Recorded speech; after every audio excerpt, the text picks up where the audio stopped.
মানুষের অধিকার প্রতিষ্ঠার জন্য সংগ্রাম করেছেন, আন্দোলন করেছেন, ত্যাগ স্বীকার করেছেন।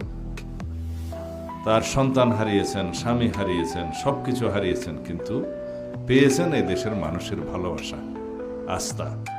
অর্জন করেছেন এই দেশের মানুষের গণতান্ত্রিক অধিকার, আদায় করেছেন এই দেশের মানুষের ভোটের অধিকার।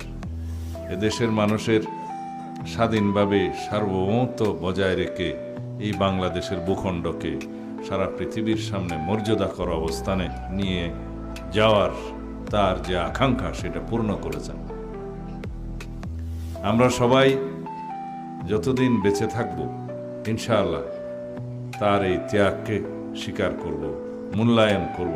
এদেশে যতদিন এদেশের মাটি, মানুষ থাকবে, এদেশের অস্তিত্ব থাকবে, ততদিন দেশনেত্রী বেগম খালেদা জিয়ার অবদান এবং তার এই যে সংগ্রামের ইতিহাস মানুষ মনে রাখবে।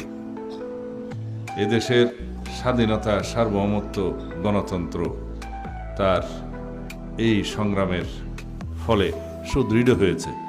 মানুষের গণতান্ত্রিক অধিকার আদায়ে, সাংবিধানিক অধিকার প্রতিষ্ঠায় তার যে সারা জীবনের সংগ্রাম, ত্যাগ, অবদান, সেটা আমরা কৃতজ্ঞতার সাথে স্মরণ করি, এদেশের মানুষ স্মরণ করে।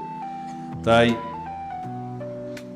তার এই শোককে আমরা শক্তিতে পরিণত করি এবং সেই শক্তি শুধু সংকীর্ণ নির্বাচনের কাজে ব্যবহার করব না। আমরা তার এই শোককে শক্তিতে পরিণত করে এই বাংলাদেশকে, এই জাতিকে বিনির্মাণের কাজে আমরা প্রয়োগ করব, ব্যবহার করব, যাতে এই জাতি জানুক এই জাতি গণতান্ত্রিক অধিকারের জন্য ত্যাগ স্বীকার করতে জানে।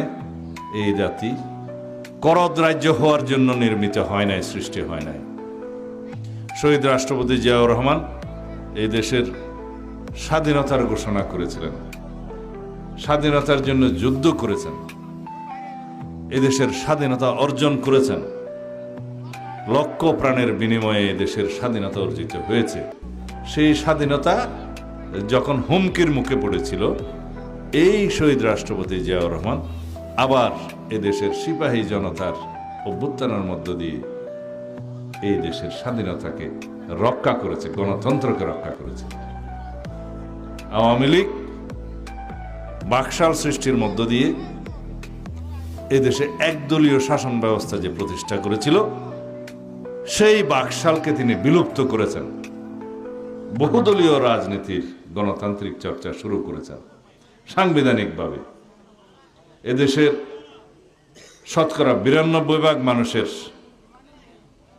ধর্মীয় অনুভূতিকে সম্মান জানিয়ে বিসমিল্লাহির রহমানির রহিম সংযুক্ত করেছেন সংবিধানে।